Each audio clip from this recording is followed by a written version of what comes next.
오늘 본문은 우리에게 고난을 이야기하고 있습니다. 성경에서 고난이라는 단어를 만나면 상당히 부담스럽습니다. 그것을 피하고 싶어 하는 것이 인간의 본성이기 때문입니다. 사서 고생을 하고 싶은 사람이 과연 몇이나 되겠습니까? 피할 수 있으면 피하는 것이 바로 고난입니다. 지금 우리나라와 전 세계는 코로나19라는 재앙을 만났습니다. 출애굽기에 나오는 10가지 재앙처럼 무섭고 매우 고통스러운 재앙입니다. 아마도 백신이 개발되기 전까지는 지금처럼 감염자가 여기저기서 나와서 우리를 힘들게 할 것 같습니다. 이런 상황에서 교회는 가장 많은 피해를 입었습니다. 교회에서 감염자가 나와서 세상 사람들로부터 지탄을 받았습니다. 정부 정책에 따르지 않는다고 많은 사람들이 교회를 싫어했습니다. 대부분의 교회들이 2달 동안 문을 닫았습니다. 최근에 다시 본당에서 예배를 드리기 시작했는데요. 2m 간격을 유지한 채 예배를 드리는 것은 쉬운 일이 아닌 것 같습니다. 교회들이 코로나19 상황이 일어나기 전과 비교했을 때 현재 출석률이 절반 수준으로 떨어졌다라고 합니다. 대형 교회일수록 그 상황은 더 심각합니다. 이번 사태가 장기화될수록 경제는 심각하게 무너질 것입니다. 마찬가지로 교회도 큰 타격을 받을 것으로 예상하고 있습니다. 대출 이자를 갚지 못해서 힘들어하는 교회들도 생겨나고 임대료를 낼 수 없는 상황에 처하는 작은 교회들도 나올 것 같습니다. 정말 고난이 우리 눈앞에 가시적으로 임박했다라는 것을 알 수 있는 상황입니다. 이런 상황을 우리가 어떻게 받아들이고 또 어떻게 수용하며 이 상황 속에서 우리가 무엇을 해야 되는지 오늘 본문을 통해서 함께 살펴보도록 하겠습니다. 12절에서 베드로는 이렇게 말합니다. 사랑하는 자들아, 너희를 연단하려고 오는 불시험을 이상한 일 당하는 것 같이 이상히 여기지 말라라고 말합니다. 12절에서 베드로는 2가지를 이야기하고 있는데요. 첫째, 고난이 우리에게 낯선 것이 아니다라는 것을 이야기하고 있습니다. 또한 둘째, 고난을 통하여 우리는 단련된다라는 것을 이야기하고 있습니다. 먼저 고난이 우리에게 이상한 일처럼 여겨져서는 안 된다는 것을 함께 살펴보겠습니다. 다시 말하면 고난은 그리스도인에게 매우 자연스러운 일이라는 것입니다. 하나님의 뜻대로 행하다 보면, 예수 그리스도를 따라가다 보면 고난은 자연스럽게 우리를 찾아온다는 것입니다. 만약 우리의 신앙생활에 고난이 없다면 우리는 십자가가 없는 신앙생활을 하고 있는 것은 아닌지 한번 질문해 볼 필요가 있습니다. 지난주에도 말씀드렸듯이 복음은 우리를 불편하게 만들고 그 복음은 우리를 낯선 곳으로 인도하고 그곳에서 우리는 고난을 당하게 됩니다. 이번 주 월요일 아침에 목사님들끼리 오늘 본문을 놓고 함께 성경 공부를 진행했는데요. 어떤 목사님이 이렇게 말씀하셨습니다. 본인이 한 달에 한 번 정도 청년부 예배에 설교도 전하시고 매주 한 번씩 청년들과 성경 공부를 할 정도로 청년들을 양육하는데 관심이 많은 목사님이셨습니다. 그 목사님이 이렇게 말씀하셨습니다. 이 지역의 청년들에게 고난이라는 단어를 설명하기가 매우 힘들었다라고 말씀하셨습니다.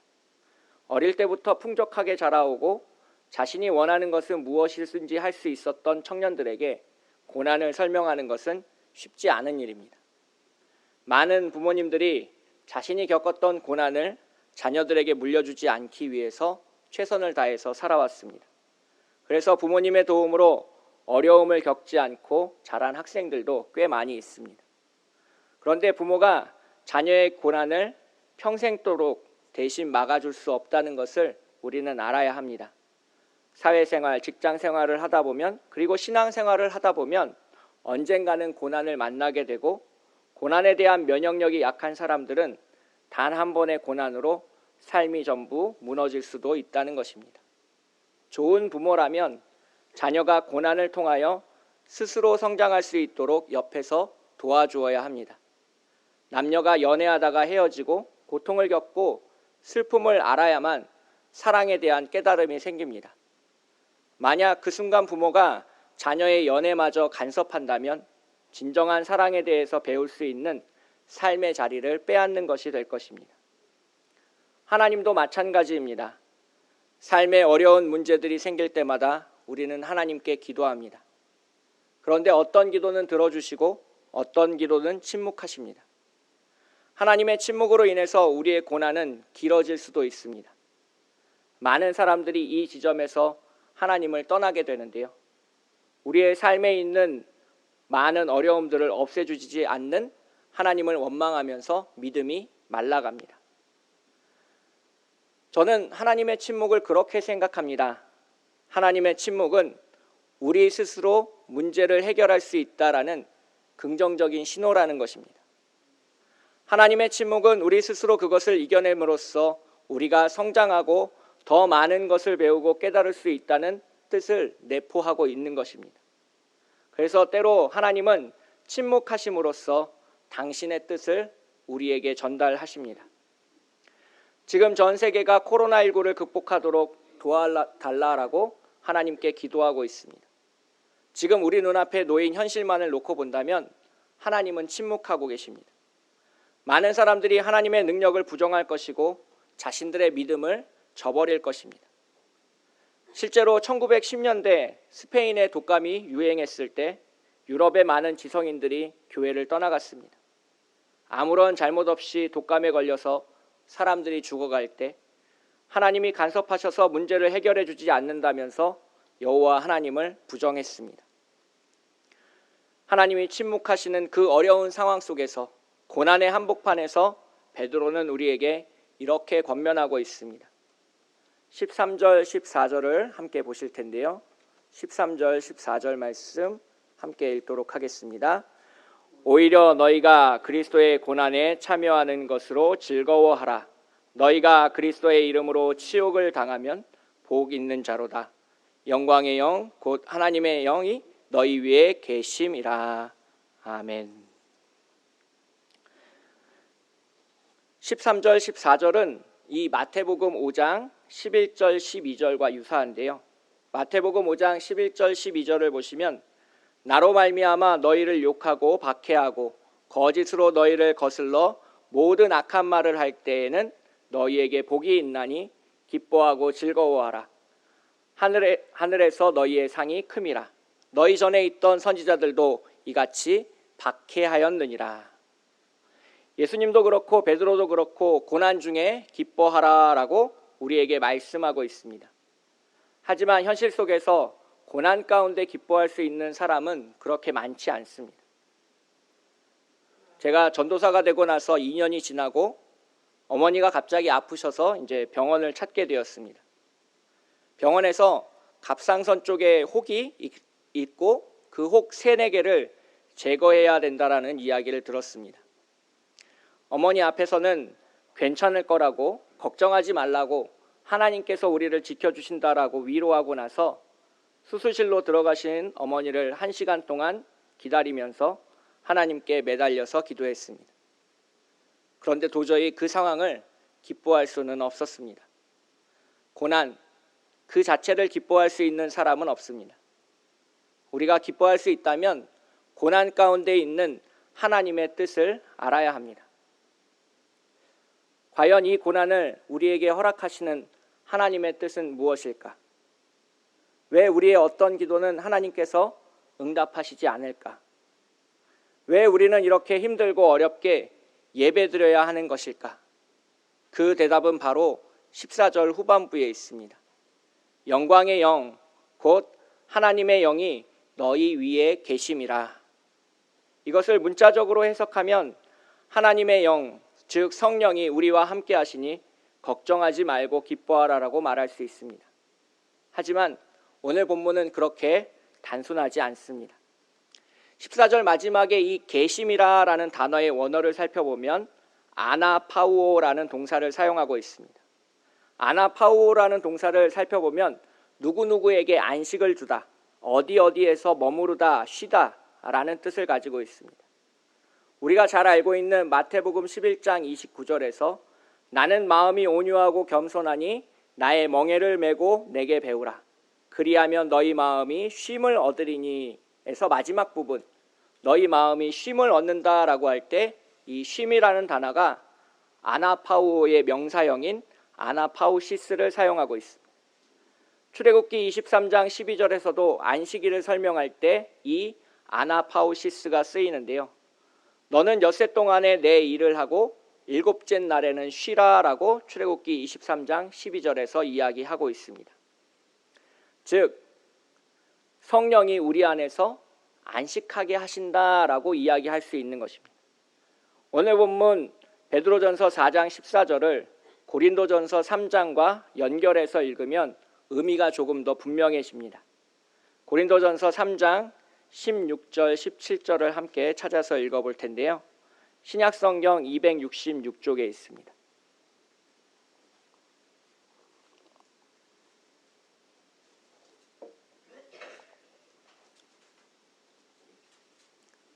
신약성경 266쪽 고린도전서 3장 16절 17절 말씀입니다.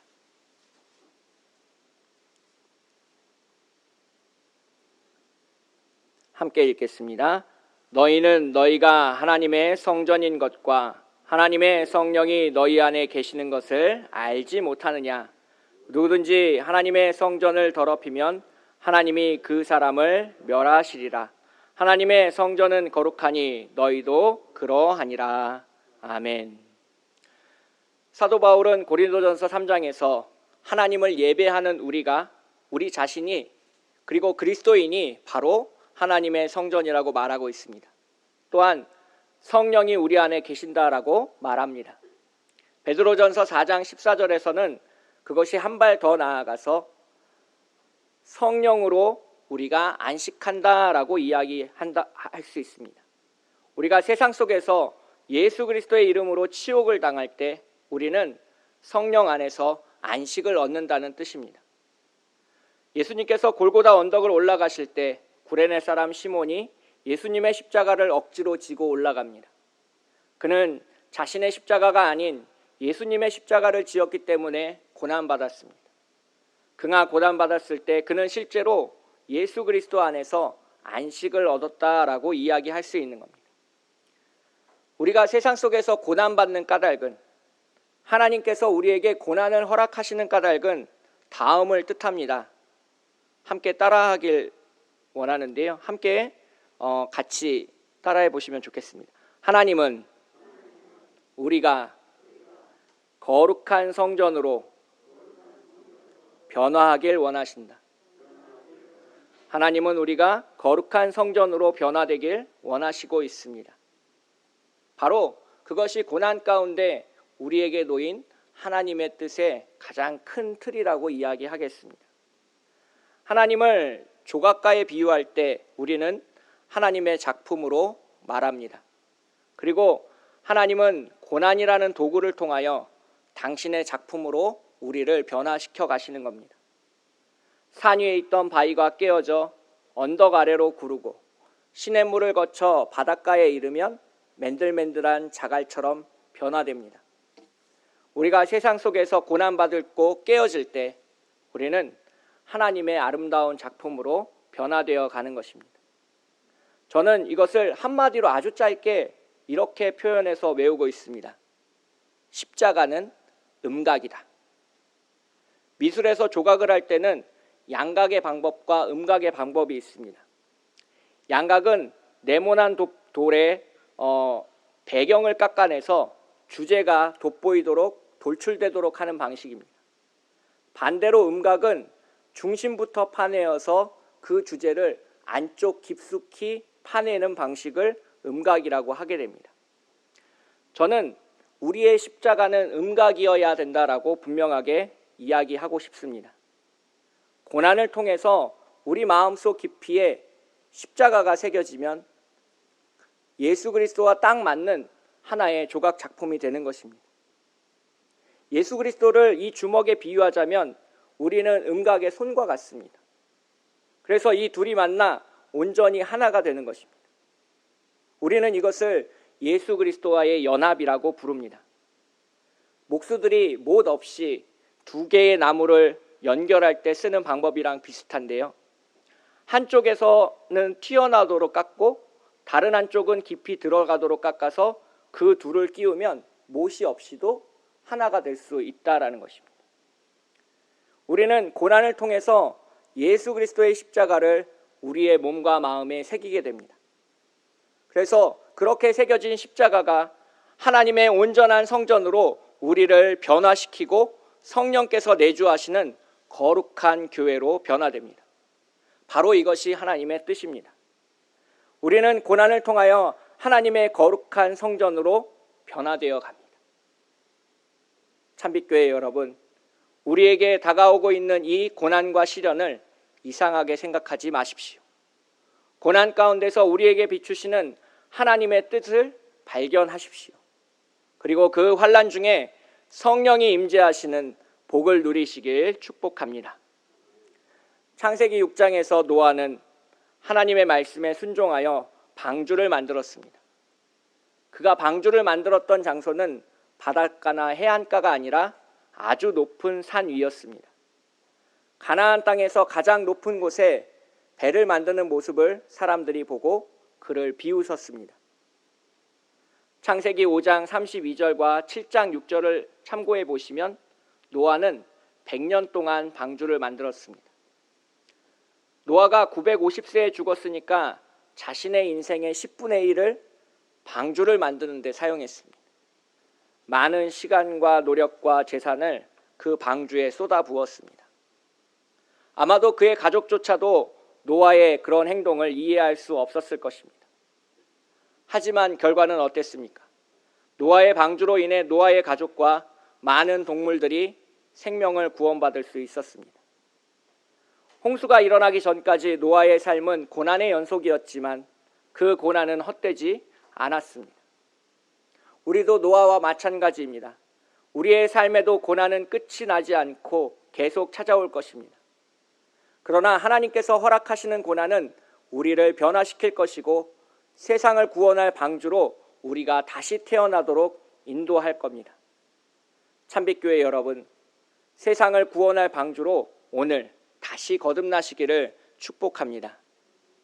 오늘의 결론으로 베드로가 고난에 처한 우리에게 무엇을 권면하고 있는지 함께 살펴보도록 하겠습니다. 먼저 16절인데요.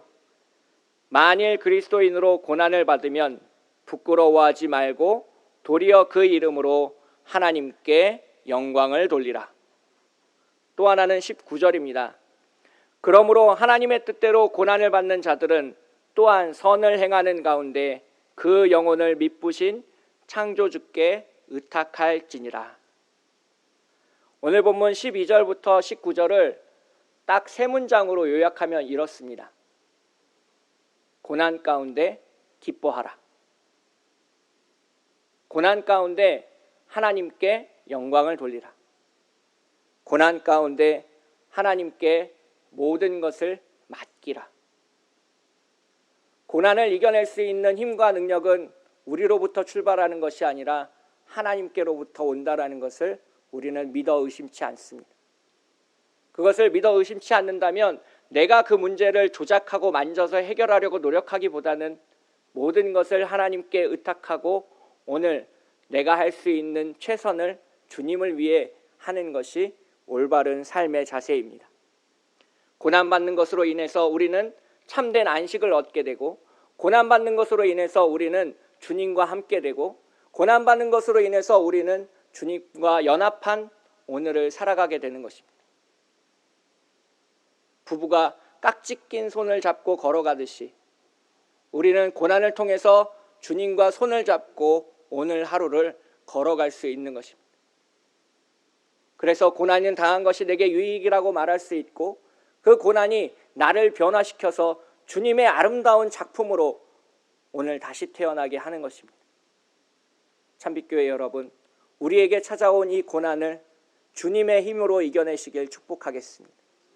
주님이 우리를 변화시켜서 그 고난을 새로운 관점으로 바라보고 그 고난을 축복으로 받아들일 수 있게 되고, 그 고난을 통하여 내가 완전한 그리스도인으로 변화되어 주님과 함께 동행하시길 축복하겠습니다. 함께 기도하겠습니다. 사랑의 하나님 아버지, 이 시간 기도하며 나아갑니다. 고난 가운데서 주님을 찾고 고난 가운데서 주님께 의지하고 고난 가운데 하나님의 뜻을 발견하도록 우리를 인도하여 주시옵소서. 우리가 이 고난을 통하여 하나님의 거룩하신 성전으로 변화되길 원합니다. 하나님의 아름다운 작품으로 다시 태어나 주님께 영광 올려드리는 귀한 주님의 자녀가 되게 하여 주시옵소서. 세상 사람들이 손가락질하고 비난할 때 우리는 주님과 함께함을 믿습니다. 그 임마누엘의 하나님께서 우리를 다스리시고 우리를 인도하시고 우리를 마지막 심판 때에 구원하실 것임을 믿어 의심치 않습니다. 그 최후의 순간까지 우리가 낙심하지 않고 절망하지 않고 이 고난 속에서 꽃을 피워내는 아름다운 화초와 같이 이 세상 속의 모든 시련을 이겨내고 주님께 아름다운 향기를 발할 수 있도록 인도하여 주시옵소서. 거룩하고 아름다우신 우리를 사랑하시는 예수님의 이름으로 간절히 기도합니다. 아멘.